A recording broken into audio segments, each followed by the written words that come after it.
चुमा में पखाम डगराती हो, रोज खाली मिलना बुलाती हो, चुमा में पखाम डगराती हो। असली चीज दिखा के दुरही से डह कोई भूखा हो ना हो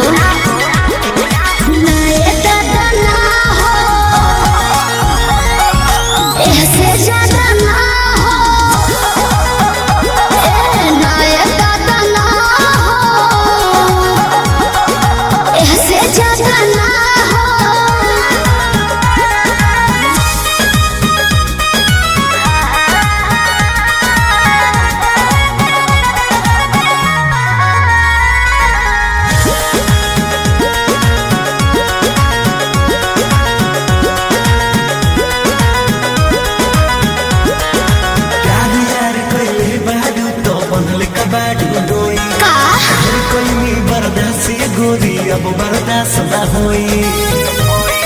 तनी ढेर लेखा बोलत का हो यार यार कइले बारू ता बनले कबाड़ू डोई, ढेर कइनी बर्दाश्त गोरी अब बर्दाश्त ना होई। डोरल भरबा बहुते लागल प्रीत कदी जना बोई, शादी से पहले बापू कमाऊ ना होई। कवना बात के चिंता पड़वे खुल के खूबे खाओ जय हो।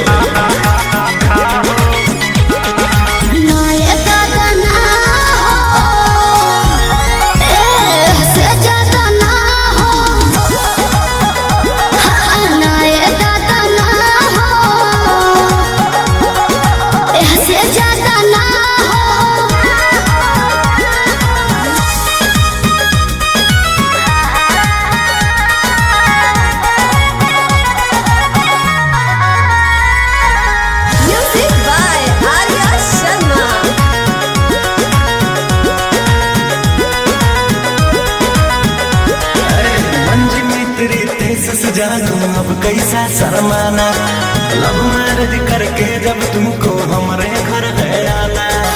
अपन को तेरे घर नहीं आना है, समझा?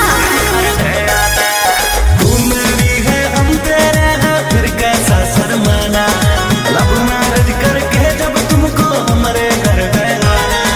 चिकन चिकन बात में राजा हम ना तहरा करेबो, जब से नूर डलबो तो हम तोहरा के न मना करे।